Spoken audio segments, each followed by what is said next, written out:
Bienvenidos a este nuevo episodio de Maldita Moda Club. Estamos en la ciudad de Barcelona y hoy tenemos un hermoso episodio épico en este Maldita Moda Club. Vamos a hablar con María Serrano, nuestra queridísima amiga y editora del libro Maldita Moda. Hola María, ¿cómo andás? ¿Qué tal, Paola? Hola. Pues muy bien. Muchas gracias por invitarme a tu podcast. No, gracias a ti con tu agenda súper inquieta ahí de cosas que estás haciendo y que nos has dado este momentito para charlar y conocerte un poco más. Que bueno, es un placer realmente poder hablar contigo.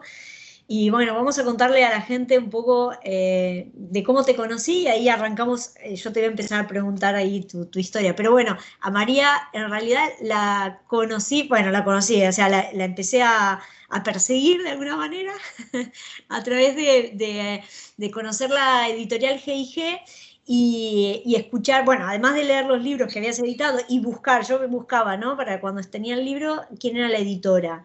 Y después escuché los podcasts que tenía la G&G y dije, no, yo tengo que conectar a esta persona que es una genia, así que ahí que estamos, María. Gracias por Aquí, todo sí, aquí estamos. sí, no, un placer. Gracias a ti, que fue, joder, el viaje del libro ha sido una maravilla. Un Increíble. viajazo. Ujú. Viajas. Sí. A mí lo Bueno, que más me gusta en el mundo es acompañar a la gente en estos procesos de escritura, que son... Me acuerdo de una cosa que en medio del proceso, como un post que pusiste en Instagram, que fue esto de una siempre se imagina escribiendo como en esa casa magnífica en la Provenza, ¿no? Con vistas preciosas y siendo escritora, y esto en realidad es sudar sangre.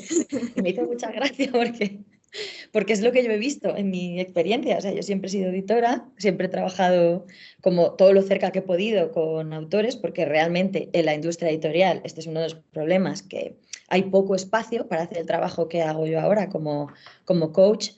Eh, y lo que he visto es, o sea, que primero que hay muchísimas cosas técnicas que te facilitan la vida y que las sabe la gente que sabe de técnica, como siempre, o sea, los técnicos creativos son fundamentales para los autores. Y, y luego que necesitas a alguien al lado para que te acompañe en ese sudar sangre, porque ponerse a escribir y enfrentarse con lo que una quiere decir y lo que es capaz de decir es sudor. Yo tengo pendiente organizar un ciclo que siempre pienso que quiero hacerlo pre-San Jordi, que se llama precisamente Los libros se hacen con sangre. Porque en San Jordi todo el mundo aparece a celebrar, ¿no? ¡Qué bonito! El día más bonito del año. Bueno, tú sabes el año entero que nos hemos pasado sudando para que pase esto y nada. sufriendo. Yo Pues creo nada. que nada, no, es que hasta que no lo vives, yo creo que no, esa Ujú. fantasía no Sí, no se te cae. Bueno, sí. vamos a arrancar por el inicio, María. Contanos tu historia. La Resumí, parte interesante, si la hubiera, no voy a contar es toda. toda interesante, ¿cómo que Mi no? historia de editora. Pues mira, yo he trabajado desde que me licencié, que estudié historia y después hice un doctorado, un podcast iba a decir, hice un doctorado en feminismo, una de las primeras así cosas de estudios de género barra feminismo que se organizó en España y tal, pero la carrera académica no me convencía nada y luego estoy muy contenta de haber tomado esa decisión y casi por carambola empecé a hacer colaboraciones con editoriales, porque tenía una compañera muy amiga mía que había estudiado, decidió estudiar un máster en editoriales y estaba trabajando allí y entonces pues necesitaban cosas que yo sabía hacer, como revisiones de estilo, informes de lectura y, y esa fue mi forma de entrar como súper orgánica y natural a trabajar en el mundo editorial. Y durante muchos años fui freelance, hacía colaboraciones con diversas editoriales, traduciendo o revisando, editando, lo que fuera. Durante una época, cuando me cansé de ser freelance, porque hay tiempo para todo en este mundo, Total.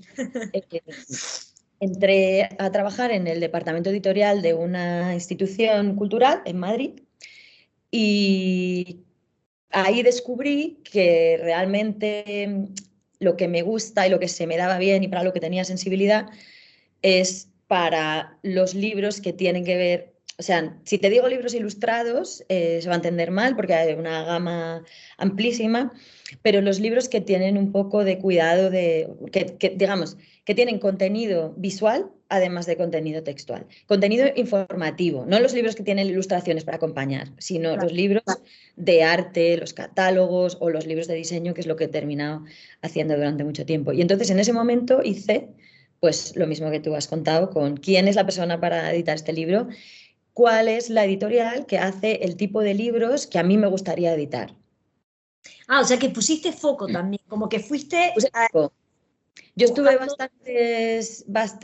bastantes años, bueno, o el ciclo habitual, digamos, ¿no? Para mí los ciclos habituales profesionales siempre andan en torno a los 3 años. No me preguntes por qué, pero creo que es, bueno, sí, pregúntame por qué.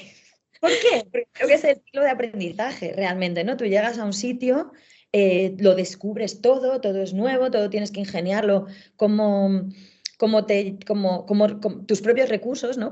Y sobre todo con los libros, eh, pasa una cosa que yo creo que pasa con casi todos los oficios artesanos, que tienen algo artesano. Yo creo que el mundo de la edición de libros tiene cosas bastante artesanas, y que no pasa con la producción estándar, ¿sabes? Estandarizada, que es que cada libro es un organismo. Claro. Y va a tener unos problemas y tiene unas necesidades. Pasa con muchísimas otras cosas en el campo de la cultura, de la creatividad. O sea, quiero decir, no es especial de los libros, pero a los libros le pasa. Cada libro tiene unos topes, unos problemas que hay que solucionar.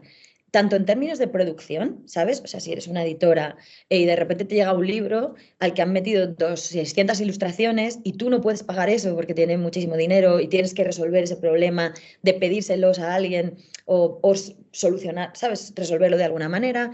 Un libro que tiene problemas, yo qué sé, como eh, unas exigencias de producción muy, muy, Específicas, ¿no?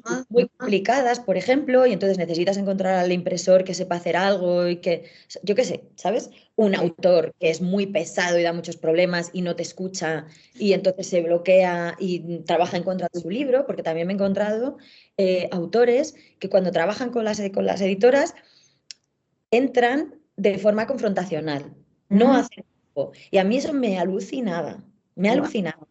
Pero ¿Sabes? digamos, perdón, la confrontación tenía que ver con no aceptar que, digamos, como editora vos le sugirieras tales cosas, ¿o en qué sentido? Empezar a dar por hecho que el editor viene a, a decirte que has hecho las cosas mal, ¿sabes? O sea, cuando lo básico es que tú mandas tu texto, tú lo habrás visto, a una editora, y lo que esta persona tiene que hacer es decir, mira, aquí tienes todas estas oportunidades Sí. que no estás aprovechando. Claro. Entonces, aquí puedes contar esto, aquí puedes hacer no sé qué, o aquí no te estás explicando bien, aquí no se te va a entender, aquí estás dando a entender lo contrario de lo que quieres entender, ¿no? Yo en em, mi sensación, la sensación que he tenido más a menudo trabajando con autoras y con autores, y es una de las primeras frasecitas que está en mi web para explicar lo que hago, es que leyendo textos de gente, tanto en traducidos como de autores, ¿sabes? O sea, como he pensado, yo entiendo lo que tú quieres decir, pero no lo estás diciendo. Claro. Estás diciendo otra cosa. Claro. Te voy a decir cómo se dice lo que quieres decir, ¿no? Entonces hay gente que con eso es súper agradecida. Claro. Y que de hecho, o sea, yo tiendo a no solucionarle la vida a mis autoras. Tiendo a decirles esto, o sea, enseñarles, ¿no? O sea, Claro. cómo expresarte por escrito para hacer un libro, que es totalmente distinto que para escribir una carta, un mail o lo que sea, ¿no? Cómo armar la estructura, cómo mantener un tono, cómo elegir desde qué punto de vista lo vas a contar o cómo vas a entreverar distintos puntos de vista o qué ritmo, qué tipo de información va a estar y cuál no. Yo qué sé, todas estas cosas. Intento enseñar a la persona que tiene que hacerlo, hacerlo, no hacérselo yo. Claro. Porque luego cuando... Perdón, sí. No, no, lo que estabas diciendo, ¿no? Cuando vos te das cuenta es porque también el que está dentro del texto en su mente está clarísimo eso, pero claro, muchas veces necesitas esa mirada externa que en realidad tenga otra mente pensante, la que esté leyendo ese texto y a ver si se comprende, sabiendo además a quién va dirigido ese público, ¿no? A quién estás dirigiendo ese texto. Exactamente lo que dices. O sea, estaba pensando mientras hablabas que es una mente externa que además está pensando desde la mente del lector o la Exacto, lectora, no desde la... Porque claro, todas damos por hecho esto, esto sí que me lo he encontrado, es una de las recurrencias mayores que me he encontrado con la gente que escribe, ¿no? Que nos cuesta muchas veces explicitar la información que en realidad queremos decir, porque pensamos que con aludir a ella ya se entiende. Entonces, la cantidad de veces que yo he tenido que comentarle un texto a alguien y decirle, no des esto por entendido, esta información nos viene bien a las lectoras, o sea, no pienses que te vamos a entender porque pensemos lo mismo que ti de partida, porque no es así. Y luego, porque además para poner a las lectoras en ese sitio, ¿no? En el que te quieren entender, o sea, hacen este acto de voluntad, tienes que haber construido esa confianza. claro. Y esto se construye a lo largo del texto. Entonces tú a lo largo del texto le tienes que ir demostrando a la gente que puede confiar en ti y que si en algún momento tienes un lapsus o has dicho algo que está mal entendido o es un poco vago o impreciso, ellos van a hacer ese salto, decir, vale, sí, ya sé, vale, no las cuentas muy bien, pero ya sé, ¿sabes? Y esta es una de... Eso es fenomenal, María, porque ahora que lo piensas, ¿no? O sea, de alguna manera uno que ha leído un montón de libros se pone en ese lugar, por supuesto, ¿no? Porque decís, creás una confianza, pero cuando escribes uno, a veces te sientes como que no sé si no piensas en construir una relación con el lector, que es como que ya está dado, pero lo que estás diciendo que es como a medida que va avanzando el libro vas construyendo esa relación. Sí. Y en realidad ser consciente de eso, ¿no? Sí, sí, totalmente. Y además, como que es una pregunta de partida, ¿qué relación quieres construir con el autor, ¿no? O sea, yo a la gente como editora dentro de una institución o de una industria, digamos, no lo solía hacer porque no tenía tiempo para ello y ahora volvemos a este camino que es esta historia que se ha quedado por la mitad. Pero ahora, como coach de escritura independiente, empiezo siempre, y tú lo sabes bien, con un cuestionario normalmente adaptado a lo que quiera cada una de las personas que quiera escribir un libro y se acerque a mí. Y una de las preguntas tiene que ver con qué relación Total. quieres establecer con el lector, porque es fundamental. Y quiero decir, y hay que respondérsela a una misma con honestidad. Por eso yo en esta pregunta de este cuestionario siempre digo, tú respóndetela. Si luego no me la quieres contar, a mí me da igual, porque esta pregunta es para ti. A lo mejor tienes razones inconfesables. Y una de las razones inconfesables es que yo creo que hay como dos motivaciones distintas que he visto muy a menudo, en general, en el mundo de la creatividad o del arte o de la cultura, ¿no? De la gente que produce o de los autores o que sea. Eh, Tú puedes querer hablar de un tema con la gente y que ese sea tu deseo, como en el caso de tu libro, por ejemplo, ¿no? O sea, yo tengo esta experiencia y además tengo esta problemática que me escuece por dentro y creo que es fundamental abordarla y creo que es fundamental que la abordemos juntas y creo que tiene solución y creo que tiene partes buenas y creo que yo aquí tengo algo que contaros para que podamos seguir conversando sobre este tema. Y a mí me parece que tu libro es como un ejemplo paradigmático de eso, ¿vale? Vamos a abrir esta conversación sobre sostenibilidad y sobre condiciones de trabajo y sobre un montón de cosas más que están en torno a la moda que no sea únicamente lo flashy de la moda. Y vamos a hablarlo juntas. Y para eso te colocas en una posición de conversación, ¿no? Si te digo de igualdad queda un poco, pero es como una posición de conversación con la gente que te va a leer. Y para generar esa posición de conversación, les tienes que dar la información que necesitan y les tienes que hacer fácil la conversación contigo y tienes que ponerte en riesgo de que te cuestionen y de que no estén de acuerdo contigo y de que tengan otra información y que te puedan contestar. Pero esto es lo que genera, digamos, yo creo, la conversación viva, útil y nutritiva y realmente transformadora, en este caso, de los libros, ¿no? Y otra posición, que es muy distinta, es la de la autora o, yo qué sé, el creativo o lo que sea, que dice, yo he venido aquí a molar. Sí. Hemos venido aquí a hacer la autoridad a que tú me mires y digas, qué guay es esta persona, yo quiero ser como ella, y generas una distancia y eres inalcanzable. Y entonces ahí se nota porque hay textos que son absolutamente herméticos. Hay muchos textos que tú te lees y que no los entiendes, No, no porque seas más tonta, que es lo primero que piensas. Ay, yo total. me faltan lecturas, aquí no llego a esta persona, sino porque la otra persona no se está poniendo en riesgo, no se está abriendo a ser entendida, no quiere entablar ninguna conversación contigo, quiere haber escrito el libro. Imagínate, soy la autoridad en sostenibilidad y por tanto aquí no me discute ni Dios. Sí, sí. Y este va a ser mi libro, ¡pam! Y lo pones encima de la mesa. ¿Y se acabó? Y esta es tu voluntad, ¿sabes? Entonces, para mí esa pregunta, quiero decir, a mí no me gustaría trabajar con gente que decide que este es su objetivo, ¿vale? La relación con el autor, Es porque... que es muy fuerte, porque en realidad es un monólogo lo que está haciendo. Exacto, pero creo que es una pregunta que tú honestamente te tienes que contestar cuando te pones, ¿no?, a escribir el libro. ¿Para qué estoy escribiendo este libro? Porque quiero hablar de sostenibilidad. No, no, esa no es la respuesta. La respuesta es ¿para qué estás escribiendo este libro? Te lo estoy preguntando. Pero bueno, da igual. No, no, Que- es que es súper interesante. Ahora, ¿crees que esa forma de visualización de escribir textos, porque sí, yo creo, no, no sé, ahora que lo estás diciendo, me imagino como que hay una época de unos años atrás que era mucho más así y ahora en los últimos años se ha abierto que los libros sean más conversacionales. ¿Crees que hay algo de un cambio o sigue habiendo la misma cantidad de autores con las mismas perspectivas? Pues me haces pensar, la verdad. Porque, a ver, yo creo que en esto de la era digamos, la época de la digital, ¿no? Donde todos tenemos una oportunidad de feedback de diferente manera. Antes no tenías oportunidad de llegar al autor, porque en realidad era un autor muy hermético, es decir, tiraba ese monólogo y bueno, vos comprendías o no, querías o no, o lo que sea, pero no tenías forma de generar esa conversación por algún medio. Hoy las redes sociales o los feedback que podemos tener con marcas, personas, personajes, no sé qué, creo que también genera, no lo sé, o por lo menos yo he leído en los últimos años un poco más de esos libros que me llegan mucho más, ¿no? Que crees que te pueda construir un conocimiento junto a él y te puedes preguntar, o ese autor o esa autora, ¿no? Con ese libro puedes crear como conocimiento Mm, nuevo.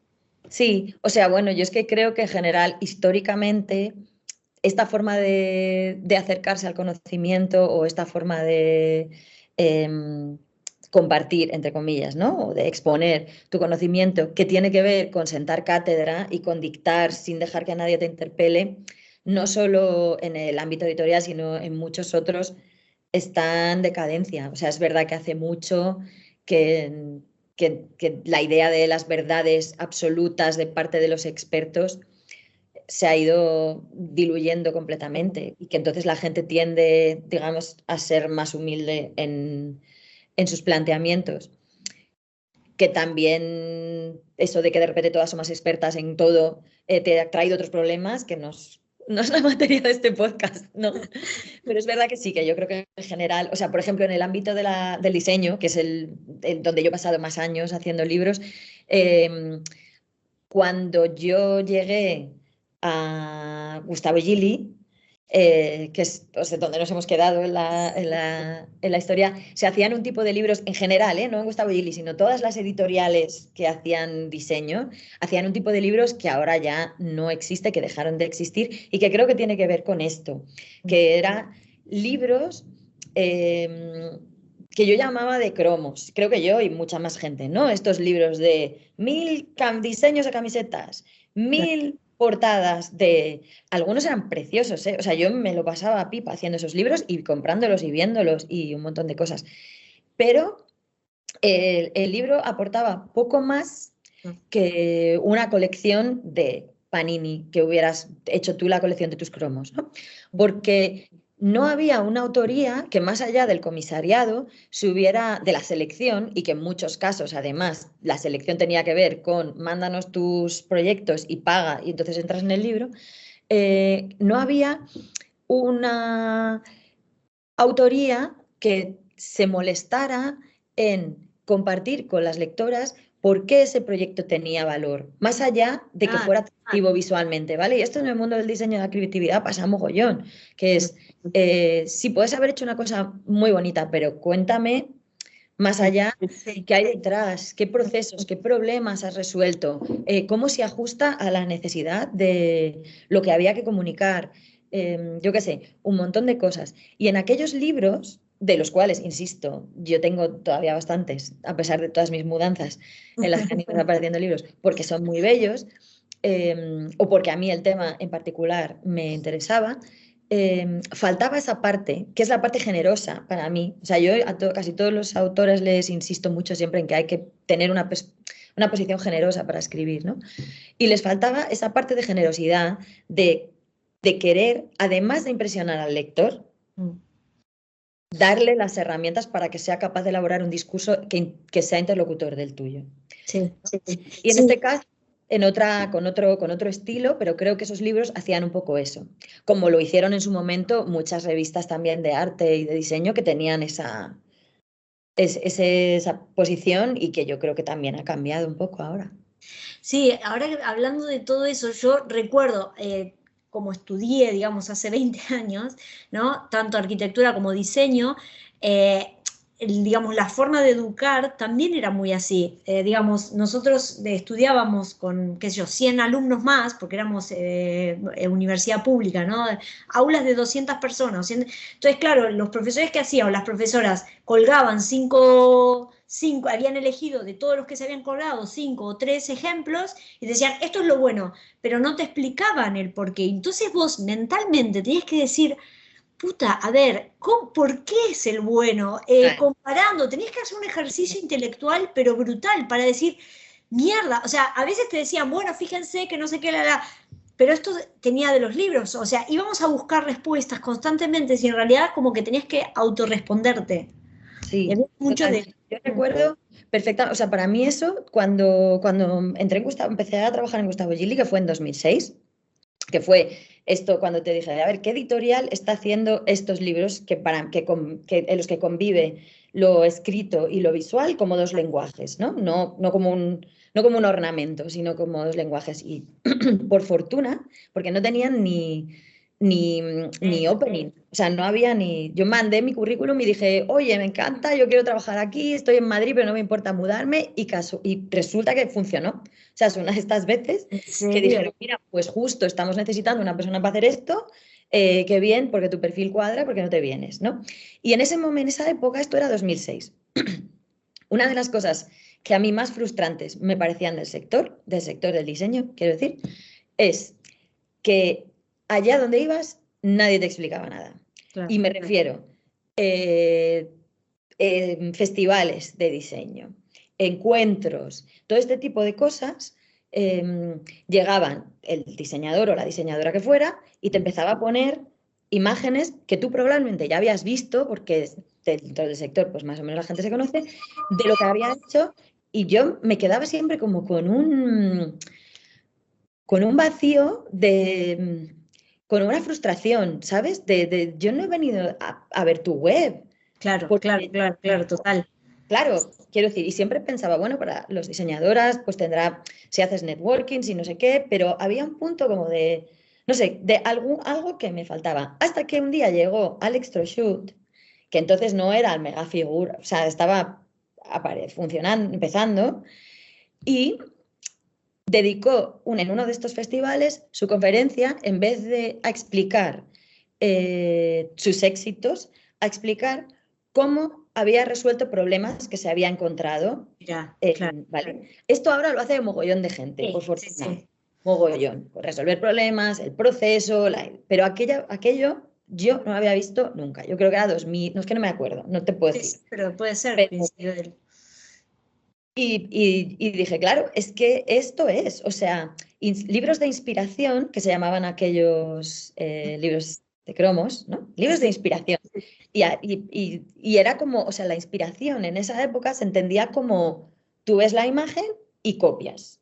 Claro, pero no, claro. La inspiración es reproducir el proceso y la lógica por el cual este diseñador creativo, ilustradora, lo que sea, ha llegado a este punto. Y total. cuando te produces todo ese proceso, llegarás a tu propio punto. Y eso era lo que de repente te ofrecía Alex Troschut Claro. en esa charla que dio, ¿sabes? Y que para mí sí fue un poco entender. Ya te digo que ahora, o sea, parece como muy obvio esto que estoy diciendo, pero es que no lo era, no No, lo era por esa no lo era. lógica, No, no, ¿no? total, Y total. para mí fue un poco entender qué es lo que faltaba, o sea, qué es lo que me dejaba frustrada de esas publicaciones, de esas revistas, de esas Pero ¿no charlas, crees que festivales. había una cuestión de egos, como de cuidar mi sector para que no se supiera la fórmula? Porque, por ejemplo, en moda pasa mucho esto, ¿no? De que no se comparte cosas y demás. Y yo creo que también puede ser un poco el mundo del diseño en general, como bastante de cuidar esa fórmula y que nadie lo copie o algo así, ¿no? No sé, Bueno, cómo. sí, o sea, yo creo que por supuesto, pero esto en el mundo del diseño y en el mundo de la filosofía, Claro, ¿sabes? Y el de yo qué sé, ¿sabes? O sea, como yo no comparto mis fuentes, por ejemplo, ¿no? Con investigadores académicos, digamos, del ámbito sociología, filosofía, también trabajo bastante. Y sí que es verdad que hay un cambio de yo no comparto mis fuentes, mis referentes, mis investigaciones. Bueno, eso ya no pasa, ¿no? Y en este caso también. Pero creo que además en este sector había, o en muchos, digamos, como una, una cuestión añadida que es que saber comunicar por escrito, o sea, gramaticalmente, usando el lenguaje, digamos, ¿no? El lenguaje palabras, no el lenguaje visual o algo así. Bueno, quiero decir, saber comunicar usando el lenguaje visual o usando el lenguaje hablado, el lenguaje escrito, tiene una técnica y hay que saberla, ¿sabes? Y hay que conocerla. Y entonces hay gente que no necesariamente se le tiene por qué dar bien poner sus procesos en palabras. claro. Y entonces lo que yo siempre pensaba, por ejemplo, con los festivales de diseño, era que a esa gente le tienes que poner a, a alguien al lado, a un mentor, a un guía, a un coach, a lo que sea, que les ayude a elaborar ese discurso y a estructurarlo, como lo que decíamos al principio, ¿no? Pensando desde la mente del lector. Y eso, o sea, yo lo he visto mucho haciendo libros, Claro. que mi función como editora tenía que ser un poco de guía para, porque a veces, o sea, te llegaban propuestas a la editorial que veías que no había por dónde cogerlas, no porque la propuesta no fuera interesante, sino porque es que era un desmadre, no se entendía nada, las ideas, unas cada una por un lado, por otra, no vinculaban, no sabías qué quería hacer el autor y hay una cosa que es una pena, que es que en la industria, en las editoriales, no hay tiempo para hacer ese trabajo, no lo hay. O sea, tiene que venir todo, puedes acompañar, por supuesto, al autor todo lo posible, pero para sacar esa joya de esto es un desastre, pero tiene valor y vamos a trabajar en ello y tal, no hay tiempo. Claro. Y eso es una de las ideas que yo me llevé cuando me puse a trabajar por mi cuenta, después de los 14, 15, no me acuerdo cuántos años que estuve en Gustavo Gili. Y fue lo que me hizo como empezar esta apuesta de hacerme coach particular. Porque sí veía que hay una posibilidad, que esto es una cosa que en el mundo anglosajón está perfectamente extendido, pero en Mira, el hispanohablante menos, que yo supongo que se irá normalizando, ¿no? Mm, pero acompañar a gente que tiene que escribir, por el motivo que sea, gente que no son escritores o escritoras de narrativa o de lo que de sea, literatura, sí, general. y que tiene que escribir porque a lo mejor, pues yo qué sé, eres diseñadora de moda y quieres compartir tus reflexiones sobre sostenibilidad o, por ejemplo, he trabajado con mucha gente que tiene una tesis doctoral y de la tesis doctoral quiere hacer un libro que, que sea de público general o, yo qué sé, un montón de cosas, ¿no? Que no ha abordado nunca el proceso de escritura y tienes que acompañarlos, pero sobre todo, o sea, para mí el valor máximo no es, como te decía antes, hacerle las cosas, sino decirle, estos son tus puntos fuertes de la comunicación, porque no todos son igual, o sea, hay gente que se le da mejor escribir más veloz y gente que se le da mejor escribir con más detalle y gente que tiene más experiencia personal que poner y gente que, o sea, gente que, yo qué sé, que su punto flaco es precisar y otra gente que su punto flaco es que se va por las ramas, ¿no? Entonces, cada caso es particular. Y para mí lo interesante es como que los autores que pasan por este proceso se vayan no con el libro hecho, sino con un aprendizaje sobre su propia escritura que le puede servir para hacer más libros, ¿sabes? Y esto es eso, es algo que yo veía que los editores y las editoras en la industria no tienen capacidad de, no abarcan, no se puede hacer, y que realmente la gente lo agradece, le sirve, puede estar que es otro más con los libros. Sí, claro. sí, y que fue lo que me hizo pues apostar por ahí. A ver. Claro. Y Pero aquí estamos. y aquí estamos, total. Pero en los últimos años de la G&G, por ejemplo, esto que decías de este cambio, ¿no? O por lo menos los libros que he leído que has editado últimamente, tienen este cambio de más de tú a tú, ¿no? Como que se habla más de, porque el diseño ha aterrizado un poco más a llegar al lector y cambiar el paradigma. ¿Cuáles fueron los desafíos que te encontraste, por ejemplo, ¿no? Recuerdo, no sé, por el cual te contacté era por el de Martina Flor, que era el de emprender, ¿no? Sí, el de el salto, ¿no? ¿Cómo eres? El gran salto. Porque ahí sí es como mucho más anécdota personal, es muy bajado, o sea, eso también fue algo que vos, bueno, porque venía del curso de doméstica en realidad también, ¿no? Sí, ¿Cómo fue? sí. Si no recuerdo mal, con Martina primero habíamos hecho el libro de lettering. ¿Vale? Mi mente tiene huecos. Entonces, la mía también, así que... si alguien ve este podcast y dice, eso no fue así, lo puede decir perfectamente. Pero si yo no recuerdo mal, en mi memoria, lo primero que hicimos con Martina fue el libro de lettering, que además ella había adaptado primero en inglés. Claro. Y nosotras tradujimos y fue un trabajo muy guay, porque además trabajar con Martina es genial, todo fácil y todo divertido y todo bien. Y entonces ella tenía que rehacer lettering que había escrito en inglés, que esto, artistas del lettering y gente que mete texto manuscrito en sus libros, ya os aviso, que es cada traducción lo vais a tener que volver a hacer, gratis. Y, y, y entonces ahí empezó la relación. Y como Martina tiene las ideas muy ordenadas, muy claras, y es una de estas autoras que sabe discernir muy bien qué información le hace falta a las lectoras para, digamos, para sacar provecho de lo que ella está contando. Creo que esto se ve muy bien también en sus redes, en sus cursos.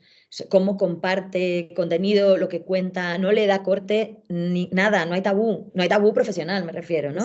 De cómo monté mi estudio, lo que pasó cuando llegué a Berlín, no sé qué. Y entonces, a partir de ahí fue cuando hicimos la propuesta del segundo libro. Y ese acompañamiento, o sea, yo sí, claro que mientras iba escribiendo, le iba dando feedback de cosas que pasaban, pues yo qué sé, en el proceso de escribir ese libro, por ejemplo, fue madre, ¿no? Y entonces una de las cosas que yo le decía era, Martina, es que la maternidad y la paternidad, o sea, de todo lo que tú estás contando, tienes mucho que sacar para meter en este libro también, ¿no? Pues cosas así, yo qué sé. Pero ella siempre ha tenido, o sea, esto digamos que es uno de los proyectos fáciles porque Martina siempre tiene muy ordenado. Ha habido otros momentos en los que los autores tienen la idea y la documentación, pero por ejemplo no la estructura ni la lógica por la cual un capítulo va detrás de otro, ¿vale? Y entonces sí que hay... Un storytelling que sea coherente, que te vaya llevando de un punto A a un punto B. No sé, o sea, yo recuerdo que fue muy al principio con el libro de Pensar con imágenes de Enric Jardí. Sí. Sí, Enric tenía, que es un librazo, Enric tenía una serie de, vamos a decir, de instancias, ¿no? De instancias por qué pasa y qué problema hay aquí y cómo se soluciona. Siguiente. Y entonces, pero iban una detrás de otra. Y yo le decía, pero Enric, es que estás hablando de dos cosas distintas, ¿no? Estás hablando, por un lado, de forma o de composición y por otro lado, de semiótica. ¿Por qué no agrupamos las dos? Claro. partes, yo qué sé, estas conversaciones que las hemos tenido luego pues, mucho, un montón de libros, ¿no? Y esto que da mucho gusto, estos autores que están abiertos a que les digas, yo es que la estructura que veo es esta y esta, y por Claro. qué aquí no amplías y por qué no metes una tercera parte, yo qué sé. Sí. Pues, mm. Y de las anécdotas digamos, no si podés no decir autores y demás, pero digamos nombres, pero sí, ¿qué anécdotas de los últimos libros que has hecho en G&G? Después pasamos a tu versión más freelance, pero de G&G porque en realidad había una línea editorial bastante clara también, ¿no? De una bajada de... ¿Qué anécdotas recuerdas como de libros que han salido o que han costado un poco salir? Libros que han costado 2 años, ha habido muchos. Y esto yo creo que también es una persona, o sea, una cosa que las autoras no cuentan con ello, que es no te vas a sentar y tienes tu libro en 3 meses, sino que van a pasar muchas cosas y que va, o sea, que es un compromiso a largo plazo escribir un libro, a no ser que sea una cosa que llevas mucho tiempo dándole vueltas y de repente te sientas y la vuelcas y que eso también existe y tienes el don de que se te entienda y en 7 meses lo tienes hecho, ¿no? Pero, por ejemplo, libros que eran trabajos académicos maravillosos, tesis doctorales o gente que está más acostumbrada a trabajar pues desde la historia del diseño o desde en espacios en universidades. Claro. Y claro, están acostumbradas a un tipo de publicaciones que para mí o sea, que de producción en el mercado son insostenibles por el precio que cuestan, ¿no? Y digamos, lo que cuesta producir un libro redunda directamente en el PVP de ese libro y si no quieres vender un libro por 45 euros, pues entonces la producción tiene que ser menor. Y entonces los mega, yo qué sé, mega historias del diseño, por ejemplo, es muy difícil hacerlas. Uf. Claro. Y entonces yo recuerdo libros bellísimos que hubo que reducir un montón, dejarlo en, pues a lo mejor capítulos que explicaban una historia de una marca y por dónde pasa el branding y cuántos, en 100 años, cuántos cambios ha tenido y por qué, y que era maravilloso y había que reducir todo eso a una doble página por capítulo porque es que no se puede producir entre las licencias que tienes que pagar, ¿sabes? Sí, sí. O, pues yo qué sé, autores que no dejan de meter cambios. Y entonces tú te has leído 500 páginas de historia del diseño industrial y es un reader y hay 10 autores distintos y cada vez que les pasas correcciones te corrigen más y el libro crece y tú lo tienes que volver a recortar y de repente estás 2 años después conversando sobre el libro todavía, no sé, Qué cosas así. pesado, ¿no? Porque es como, querés sacártelo de encima también. Sí, yo qué sé, uno de los primeros libros, esto es una anécdota chorra, pero una de las dichos del mundo editorial es que las erratas son las últimas que abandonan el barco. Ya te puedes leer el libro 2 millones de veces que siempre se te ha colado alguna. Y por eso hay mucha gente que tiene que leer, ¿vale? No vale que te lo leas tú sola. Y uno de los primeros libros que yo hice en GG, que, mira, no recuerdo el título, pero sí recuerdo el autor, porque lo saqué con una errata en el nombre del autor, en la portada. No. Que el autor era Mark Wigan y yo saqué Mark Wigan con N o al revés. Y creía que me moría porque acababa de entrar, Ah, ¿sabes? Como una errata, es pero imperdonable. salió publicado, digamos, impreso. Salió, claro, salió impreso. Además, hay unos libros, y de esto sí que ha habido todo tipo de disparates. Hay unos libros en el mundo del libro ilustrado que, como cuesta tanto dinero hacerlos, hay que hacer equipo con otros editores internacionales para hacerlos. Claro, Entonces, se busca partners, pues, claro, uno que lo publique en inglés, otro que lo publique en francés, en alemán, tal. Y todo el mundo utiliza las mismas planchas de color. claro, Y lo único que hay que cambiar es la plancha del texto, ¿no? claro. Entonces eso reduce costes, Sí, pero sí. esto tiene su alquimia, porque todos tenemos que tener la misma maqueta, es decir, el texto tiene que caber en las mismas cajas, Claro. yo qué sé, lo que no está en color no se puede traducir, cosas así, hay que buscarse ingenios. Y entonces, Luego, hay, digamos, el editor principal, que es el que pone en marcha el proyecto, recibe copias de muestra de todos. Y fue cuando recibió, no me acuerdo si era Rockport o quién eran, pero claro, que hace un montón de años, nuestra copia, dijeron, el autor no se llama así. Dios, qué Manera. terrible. Y yo me moría. Y en ese momento, la directora editorial, Mónica Gili, me dijo, tranquila, que esto se arregla, ya le ponemos encima una pegatina o lo que sea. Y entonces empezó a contarme movidas que habían pasado.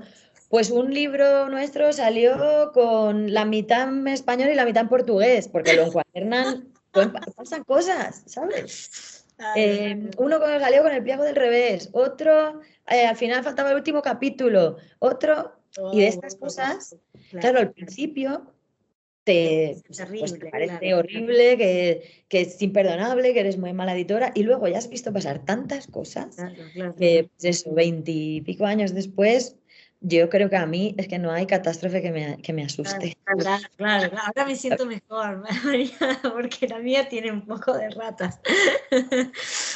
Ahora, lo que decías, ¿no? Esto de podemos volver a la fantasía del escritor, que has acompañado también a mucha gente, ¿no? De lo que se sufre, porque a veces es cierto, o sea, está esa fantasía, que creo que la función que tienes ahora es fenomenal, fundamental, y que yo agradezco muchísimo haberme cruzado contigo, porque no sé si hubiese logrado terminar el libro o por lo menos afrontar mi síndrome del impostor inmenso que todos tenemos, ¿no? Y además que recuerdo que cuando me hiciste estas preguntas, que me bloqueé y durante un mes no pasaba nada y vos me escribiste, ¿estás bien? No sé qué, y yo estaba fatal porque en realidad me agarró una crisis después de esas preguntas, llorando con la psicóloga, con mi madre y después contigo, ¿no? Porque en realidad, claro, te ponen en jaque un montón de cosas. Y, y que esta fantasía, en realidad, deberíamos aterrizarla, ¿no? Porque en realidad poner la creatividad y poner un libro que además ya después no vas a poder controlar, porque no es como un proyecto que vos decís, bueno, tiene un determinado tiempo. No, un libro es eterno, o sea, en las veces que, digamos, puede quedar ahí, puede morir, pero de alguna manera va a seguir dando su camino. Sí. ¿Cómo has vivido eso en los Pues distintos... yo creo que hay dos cosas que has mencionado que son como clave en provocar bloqueos de escritura. Una, y además es que las he visto un montón de veces, em, tenerle como demasiado respeto a que te imponga, digamos, que te imponga escribir, ¿no? Que tengas esta idea idealizada de la escritura, del libro, de los escritores, que es como, por supuesto, como una idea que fomenta mucho también la industria y el mundillo cultural, ¿no? Como que esa persona bueno, como siempre, que el autor o el músico, no sé qué, es como tiene algo excepcional tocado por los dioses y no como el resto de los mortales, ¿no? Y, y creo que eso genera muchísimos bloqueos. Esto sí que lo he visto un mogollón de veces y a gente con la que he trabajado le he tenido que decir, pues yo qué sé, recuerdo un proceso en concreto en el que la autora me llamó cuando ya tenía contratado el libro por la editorial. No es voy a escribir un libro y luego se lo mandamos a editoriales a ver qué lo quieres, sino esta editorial quiere que escriba un libro y yo necesito tu ayuda para hacerlo. Y yo veía que una de las cosas que más bloqueaba a esa autora era el respeto que le tenía al editor de la editorial. Ah, Entonces yo tenía que insistir, no, pero es que esto es una persona como tú y como yo, que le puedes contar tus dudas y decir, esto no sé si funciona, ¿qué te parece? Que puedes, ¿no? Porque de repente hay como una idea del mundo editorial. Yo creo que además específicamente del mundo editorial, no tanto como otros sectores de la cultura, que todo el mundo está muy asumido, que todos los sectores de la cultura tienen miserias a tope, pero el mundo editorial yo no sé por qué parece que nos escapamos y que todos somos gente finísima y como muy elegante, ¿no? Y, y entonces yo creo que esto es una de las, esa intimidación por sí. el libro, por publicar, creo que es uno de los principales bloqueos. Y luego has dicho otra cosa y no me la he apuntado. El síndrome del impostor, por ejemplo. ¿no? ¿Qué tiene que ver? Sí. Porque también hay un tema de esto que decías al principio, ¿no? De decir, bueno, yo tengo este recorrido, lo quiero compartir, hay un poco de generosidad, pero me parece como que no sé nada, o sea, como que también era una cuestión de, ¿tengo la autoridad para escribir esto? ¿Tengo, o sea, o quien lo lee le servirá? O sea, como fue, para mí el proceso, o sea, de tener el libro, que además, bueno, si ya querés, nos podemos meter también un poco en el proceso que hicimos, ¿no? De cuando te contacté tenía un tipo de libro y luego lo fui llevando hacia otros lugares, ¿no? Pero era también como, no sé, abrir mi corazón de alguna manera, y Sí. porque en realidad es la experiencia de uno, o sea, el recorrido, lo malo y lo bueno que uno ha recorrido. Entonces, claro, ponerlo todo en ese libro y que alguien lo lea de alguna manera entra en tu mundo, en algo que querés cuidar, que como profesional a veces no se comparte. Claro, bueno, eso tiene que ver con la idea que te decía antes de que para mí los libros o las lecturas que merecen la pena parten de la generosidad del autor en muchos sentidos, ¿no? Pero con lo que decías del síndrome de la impostora, que me he acordado cuál era la segunda cosa que te quería decir, que es como la segunda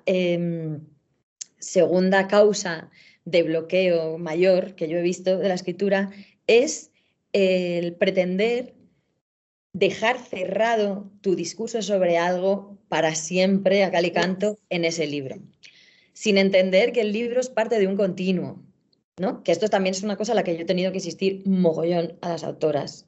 No tienes que poner aquí todo lo que sabes, desde que empezaste a comer papilla hasta que has puesto punto final. No, no, en el libro tiene que estar lo que pide el libro, lo necesario para el libro. Tu discurso no se acota en el libro, tu discurso sigue y además seguirá a partir del libro en cada presentación, en cada entrevista que te hagan, en cada podcast, cada vez que hables del libro, con tus alumnas, con allá donde vayas, ¿no? O sea, hay como temas que a lo mejor no tienen que estar en el libro, pero que tú desarrollarás porque forman parte de tu discurso en algún momento. O sea, lo central no es el libro, sino tu discurso. Y ese discurso tiene como instancias. Y de esas instancias, aquí está el libro. Sí. Pero antes venía de un sitio y después seguirá ramificándose por otros sitios. Y yo creo que ambas cosas son como responden a una relación de intimidación con ¿sabes? Con la escritura, con el libro y aparte de que escribir, o sea, de que ser capaz de poner en claro por escrito las ideas propias es difícil, caray. O sea, es que Bueno, no, claro, tíos, parte ya, ¿no? O sea, ¿cuántas veces, sin irnos a obras magnas, pero cuántas veces le escribes un mensaje a alguien y no os habéis entendido nada, ¿no? Que yo no, esto era lo otro, ¿no? Y no hemos quedado en el mismo sitio, y yo qué sé, ¿sabes? O sea, que es muy difícil, sí, sí, sí. Ahora, ¿y crees que también para las mujeres es un poquito más complejo? Porque a veces el otro día leía un libro que se llama Cómo matar a la escritura de las mujeres y me parecía fenomenal Ah, porque sí. creo que es algo que de Joana, no me acuerdo cómo se llama el apellido, creo que también es interesante, ¿no? Como, digamos, a través de la historia de las mujeres escritoras, también ha quedado un poco como conflictuado la relación y cómo, digamos, somos legítimas para escribir o no. A ver, o sea, es que en general yo creo que no es que escribir sea más difícil para las mujeres, ¿no? Sino que te escuchen es más difícil en todos los ámbitos. Total. Entonces, hay una voluntad de escucha, por ejemplo, diría yo, ¿no?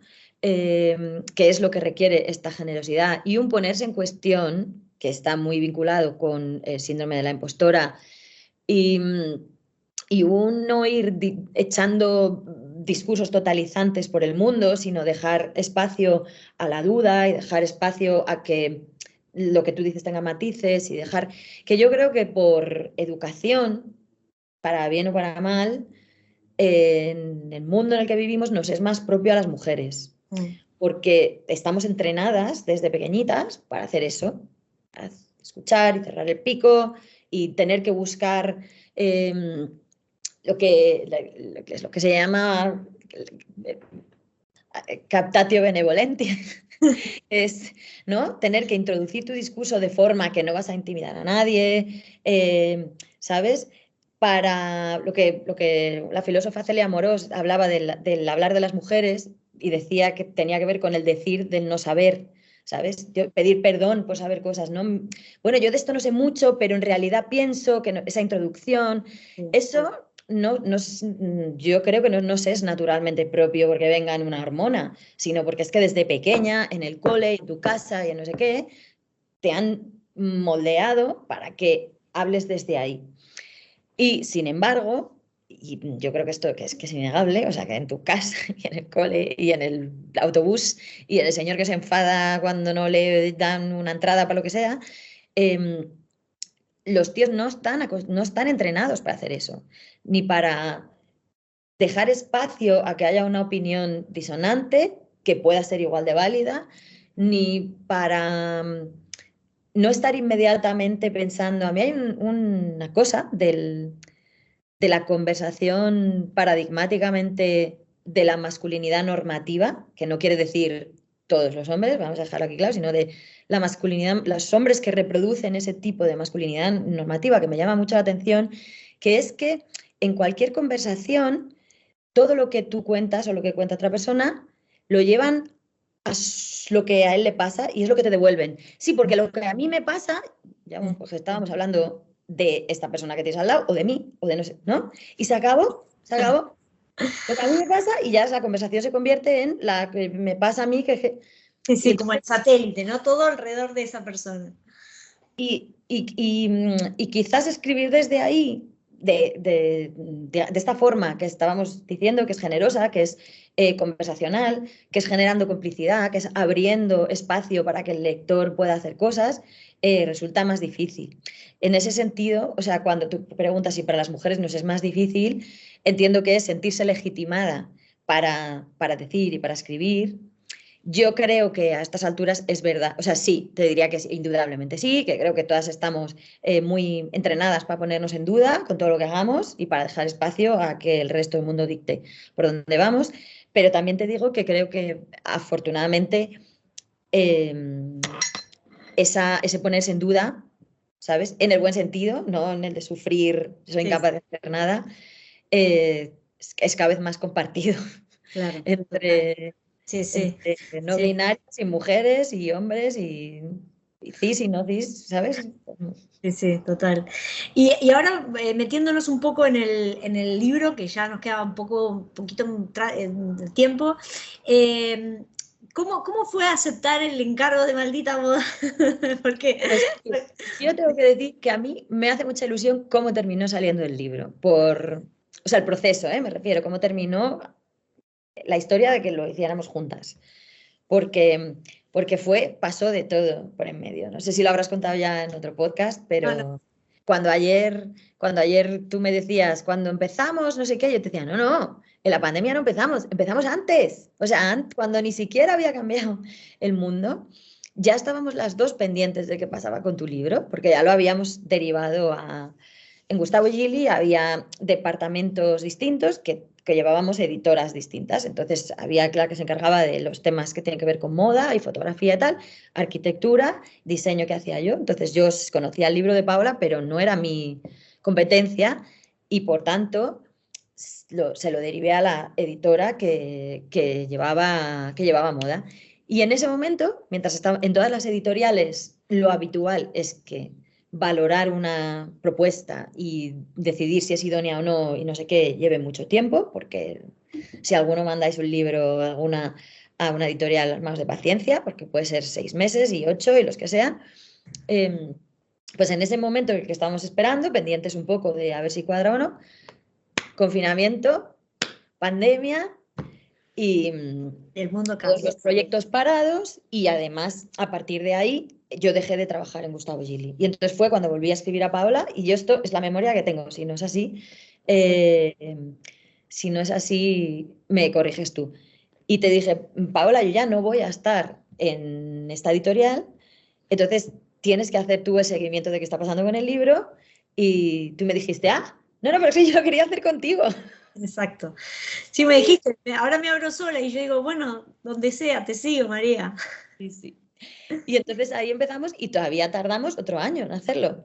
Total, porque además, claro, entre que nos juntamos no sé qué, yo en realidad tenía como esa primera versión que era, no sé, 50.000 hojas de Descomunal. cosas, sí, totalmente descompaginado, y en realidad quería hacer como la idea de, digamos, tenía este libro, pero era como más complejo hacerlo, y dije, bueno, voy a mezclar entrevistas de podcast con conceptos, y Ujú. ese fue como una parte que hayas leído, pero bueno, entre idas y vueltas, no recuerdo muy bien, pero bueno, vos me decías, tenés aquí, la primera de feedback que dijiste, tenés aquí como 4 libros. Sí, total, total. Yo eso además lo he repetido un montón a la gente que le he hablado de tu libro siempre, le digo, mira, o sea, esto es como el suma artis de la sostenibilidad en moda, ¿no? Porque yo seguía, yo a Paola le insistía mucho de que había 3 libros distintos, o 4 o 5 los que fueran, ¿no? Pero en este caso sí que veo como 3 temáticas que ella podía, no generosamente, haber seccionado y haber sacado 3 libritos,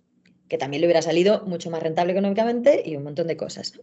Uno que tiene que ver con las cuestiones más sociológicas de la industria de la moda y las necesidades y la sostenibilidad.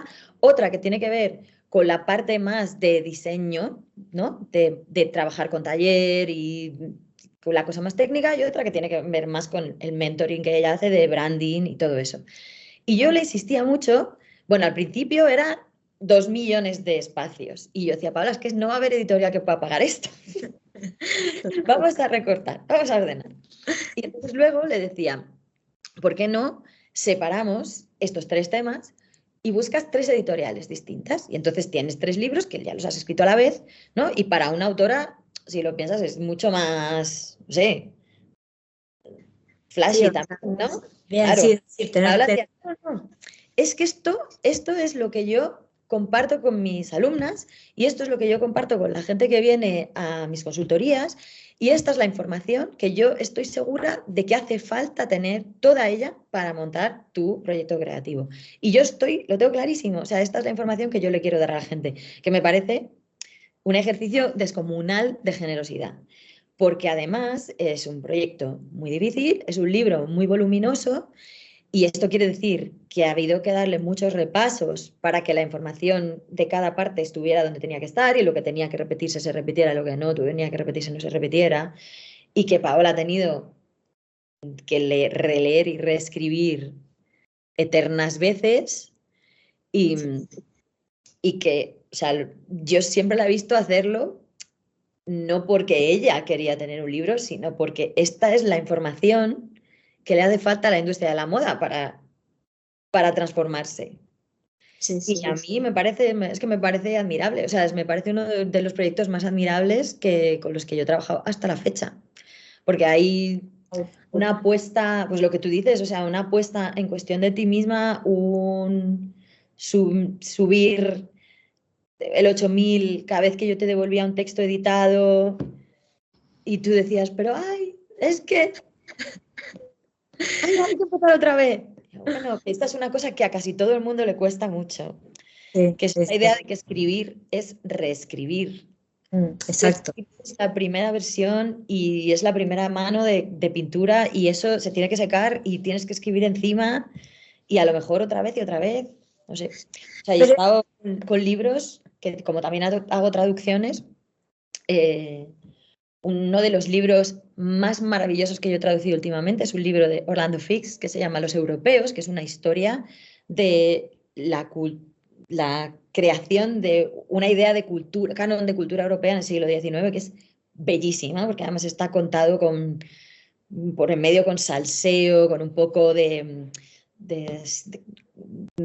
cotilleos y cosas, y es una preciosidad. Y yo alucinaba la cantidad de información, de lo bien contado que estaba, de lo fácil que era digerirlo, de la cantidad de historias que sabía de todos, o sea, la vida de Berlioz, la vida de que aparece todo el mundo, de los Viardot, el primer gestor teatral que se inventa la idea de la gestión teatral, o sea, unas cosas, y yo decía, pero este hombre, y al final del libro, en los agradecimientos, una de las cosas que dice es, este libro se ha escrito sin ninguna ayuda de ninguna universidad, sin ninguna subvención de ninguna institución creativa, sin ningún, y he tardado 20 años en escribirlo. what the fuck. Y entonces y ahí está, y es una cosa maravillosa.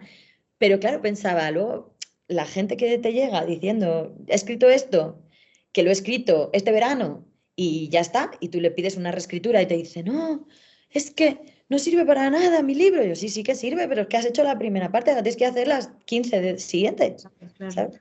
Y eso no lo dice, pero a mí yo recuerdo que cuando empezamos con la parte de coach, ¿no? Que vos me dijiste, bueno, vamos a organizarnos, vamos a hacer de acá cinco reuniones o 6 reuniones, vamos a hacer esto, la. Y recuerdo que cuando me hiciste esas preguntas, también como que me terminé de aterrizar la importancia del libro, ¿no? Porque en realidad para mí era como parte de la misión de lo que hago, ¿no? Como decir, no, es que necesito hacer esto porque se tiene que saber, porque se tiene que saber la forma en que en realidad este lado oscuro de la moda y cómo en realidad podemos iluminarlo y hacerlo. Pero tus preguntas también creo que fueron fundamentales para posicionarme en ese lugar del para qué, ¿no? ¿Para qué querés hacerlo? Y creo que terminó de destrabar algo que me daba mucho miedo, que tenía que ver con el soltar todo eso.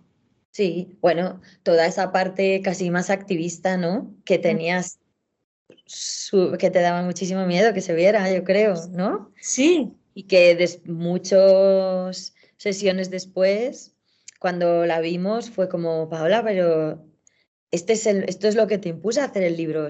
Y esto es lo que a muchísima gente también le va a impulsar a leerlo y a querer ponerlo en práctica y a todo. Pues es tu libro y adelante, que se vea. Sí, sí.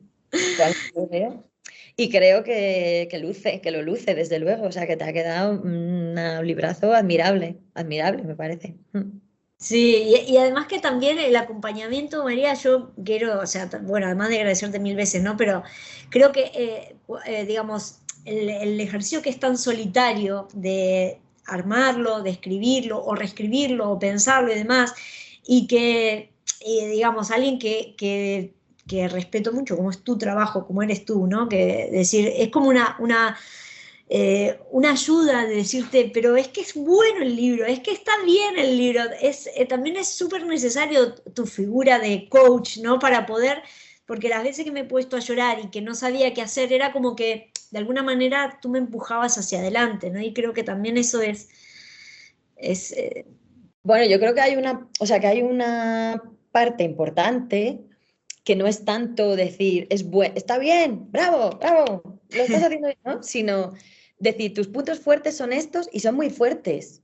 Quiero decir que de partida, o sea, yo tampoco voy a coger un libro que vea que no tiene puntos fuertes y no me interesa y pues le diré a la persona, yo qué sé, o por ejemplo, también me he encontrado casos como coach de una persona que hace narrativa, yo estoy más especializada en ensayo, en no ficción y sobre todo en libros de creatividad y, y entonces una persona quería trabajar conmigo y ella hace narrativa y yo veía que el libro lo tenía perfectamente armado y que lo que yo podía aportar de acompañamiento a ella no le iba a servir. Y entonces le iba a decir, es que eso, lo que voy a poder decirte todo el rato es muy bien, muy bien, muy bien. Y claro, eso no es un acompañamiento. claro, Porque no, me gusta, porque me parece que lo tienes bien hecho. No lo estoy cogiendo porque no me gusta, lo estoy cogiendo porque no lo estoy cogiendo porque creo que lo que yo hago no te va a sumar. Y que lo que necesitas ahora, por ejemplo, es directamente un agente, que es algo que yo no soy, ¿no? claro, Entonces, pero salvando esos casos, normalmente si alguien me propone hacer algo que yo veo que no tiene, o que no va a poder salir, o que no tiene mucho interés, o que no hay, no lo cojo, claro. ¿no? Entonces, luego a partir de ahí, lo que para mí es interesante no es aplaudir a la otra persona, sino ayudarla a que sus puntos fuertes los Los amplifique. potencié, claro, Y es sí, sí, decir, sí. toda esta parte está muy bien, pero toda esta parte está muy bien, pero amplía, amplía, amplía esta parte que está muy bien. Y decirle también, y esta parte está menos bien, o esto te va menos, o esto, ¿sabes? Total, total. Y también la confianza, esto que decíamos, ¿no? La parte activista que tenía el libro, de alguna manera sentía como que era mucho, ¿no? Como era, porque era maldita moda, y me acuerdo un día que nos juntamos y yo decía, ves que yo odio la moda, por eso quiero hacer un libro de moda, ¿no? Eh, y que en realidad también, de alguna manera, como que me costaba un poco decirlo, pero bueno, como que tú empujaste también a decir, no, dale, dale, va adelante, eso es. Vamos, o sea, no sé, yo creo que, que esto es algo que también me pone en crisis de vez en cuando, pero mi trabajo tiene que ver con pensar desde la mente de otra persona. No decirte, yo estoy de acuerdo con lo que dices o no, porque yo esté de acuerdo da absolutamente igual, porque el argumento es tuyo, ¿no? Claro. Entonces, me pasa con traducciones, por ejemplo, también, ¿no? Que es como que no estoy de acuerdo en nada con lo que estás diciendo, pero mi trabajo es buscar la mejor manera de que tú digas lo que tú quieres decir. Y, y entonces, y buscar esa mejor manera es desde tu mente de Paola, desde la experiencia que me has contado, desde un montón de cosas, eh, intuir también, ¿no? Qué es lo que quieres decir y no estás diciendo? Y ponértela y a la vez funcionar desde la mente de las personas que lo van a leer para saber si eso se hace inteligible, ¿no? Entonces, a mí, por ejemplo, esto de vez en cuando, cuando tengo mucho trabajo y estoy muy a tope y me paso el día haciendo eso, ya hay un momento en el que digo, es que de repente yo no sé qué pienso de esto, porque hace mucho tiempo que no estoy en mi mente. Es como me paso el día pensando desde la cabeza de otras personas Claro, claro. y de repente es como, hostia, no he tenido tiempo para oxigenarme y acercarme a las cosas y, ¿sabes? Entonces eso a veces me pone en crisis, pero bueno. Solo es controlar las horas de trabajo, como siempre, tema que ya hemos hablado muchísimo. Sí, sí, total. Y bueno, para cerrar, María, ¿qué podrías consejo darle? Porque también hay gente que quiere escribir sus libros y demás. ¿Qué consejo darías para alguien que quiere, bueno, abordar un texto, una idea y demás y llevarla a un libro? Que yo busque un coach. No, no. No, sí, eso es No, fundamental. no. O sea, te puedo hacer una lista larguísima de cosas porque son como 2 millones de consejos, pero pues el primero sería o sea, que se armen de paciencia, por supuesto, ninguna prisa, que el proyecto se puede dilatar porque encontrar tiempo para escribir y encontrar tiempo para escribir en el estado mental que hace falta tener para escribir es difícil y no pasa nada si estás un año o un año y medio o 20, como el autor de que os he contado antes, escribiendo algo en lo que tú crees y que crees que es necesario y que te apetece hacer. Yo recuerdo que trabajé con una persona que tiene bastante visibilidad, además en un entorno, de visibilidad pública me refiero, en un entorno en que la gente que la rodeaba tiene bastante visibilidad también. Y el encierro que exige escribir un libro le privaba de esa visibilidad. Entonces tenía la sensación de que estaba perdiendo comba, ¿no? Y yo le decía siempre, no, no, no, tú estás trabajando para el año que viene. Y el año que viene, con este libro, no habrás perdido ningún espacio, pero no pasa nada, todo sigue, o sea, pasan los años así. Sí. Y, y este libro, que es de lo que tú quieres hablar, es de lo que vas a estar hablando y que te va a dar esa visibilidad el año que viene. Y efectivamente, luego esa persona me escribía mucho y me decía, ¿cuánto me acuerdo de cuando yo estaba en mi casa agobiada porque no estaba haciendo pues, lo que tenía que hacer de sus vídeos y Instagrams y cosas, ¿no? Eh, y tú me decías que no, que es que tu apuesta es otra, porque las apuestas tienen los, las apuestas tienen longitudes y ritmos distintos, ¿no? Y después sacó ese libro y estuvo viajando por todas partes, la llamaron para ir a hablar de su tema aquí, América Latina, no sé dónde, ¿sabes? Y de ahí han salido muchísimas cosas. O sea, una de las cosas que yo siempre digo, y te lo dije a ti también, es que creo que un libro para muchísimos profesionales es la inmejorable tarjeta de visita, que business card, que a partir de ahí van a recurrir a ti para como experta en este tema muchísima gente. Y ahí sí que he visto a gente que después de publicar su libro especializado en organizaciones creativas ha ido por todo el mundo trabajando con organizaciones creativas y no sé qué. Entonces, que hagas esa apuesta sería mi primera consejo, que tomen mucha conciencia del tiempo que va a llevar y que piensen que escribir es reescribir, que esto es lo que yo más digo. O sea, que con eso rompes el primer bloqueo, porque es, como esto lo voy a reescribir, no hace falta que lo diga bien, tiqui, tiqui, tiqui, tiqui, tiqui, esto es lo que yo quiero decir, y de aquí voy a ir para allá y paso por todos estos sitios, que esta es la información que quiero dar. Y una vez está hecho eso, te vuelves a sentar delante y dices, ¿y ahora esto cómo lo decimos bien, ¿no? Antes estaba justo hablando con un autor y le decía, hemos hecho la primera fase, que es el esqueleto, que es, ¿qué quiero decir? ¿Por dónde quiero pasar para decirlo? ¿De dónde quiero partir? ¿Hasta dónde quiero llegar? ¿Y cuál es la...? ¿No? Y ahora ese esqueleto, para que no sea igual que todos los demás esqueletos del mundo, pues hay que ponerle tendones y músculos y grasa y piel para que tenga expresividad y personalidad y característica, ¿no? Y entonces esas son las siguientes reescrituras. Y a partir de ahí, muchas cosas más para las que está su coach de escritura a su servicio. La mejor coach de escritura del mundo mundial, que te súper agradezco por acompañarme en mi aventura tan grande que fue Maldita Moda y que nada, puedo salir adelante con los empujoncitos y la visión de María Serrano, por supuesto. Yo estoy muy orgullosa, Pau, de lo que has hecho, la verdad. Me parece, ya te he dicho admirable como 150 veces, pero es que es lo que me parece. O sea, que tenías un proyecto brutal y que no te has asustado y no te has dejado convencer por las estrategias de hacerlo más fácil y has seguido con lo que tú querías y desde luego lo has conseguido. O sea, creo que es una obra que va a perdurar, que tiene mucho largo recorrido y que le va a ayudar a la gente mucho. Y que va a transformar, claro que sí, lo que tú querías. Sí, ahí transformar la Maldita Moda, aunque no tiene como 300 páginas, pero era como que no se notan, ¿no? De alguna... No, creo que no se notan. No. Ay, bueno, muchísimas gracias, María, querida. Podría seguir una hora más, pero bueno, ya vamos 1 hora 11 minutos, que es bastante para un podcast. Así que sí, mucha paciencia para la gente. Mucha paciencia, pero seguramente lo escuchará muy entretenido gracias por tu visión, ¿no? También el mundo editorial es como muy hermético también y no conocemos mucho de ello, con lo cual también es necesario también abrir un poco las conversaciones sobre este mundo y poder acercarnos más. Sí, así que gracias. Tienes razón. Muchas gracias por estar aquí. Bueno, gracias, no te vayas, voy a cerrar esto. Y gracias a todos por estar escuchando Maldita Moda Club y seguimos con más. Hasta luego.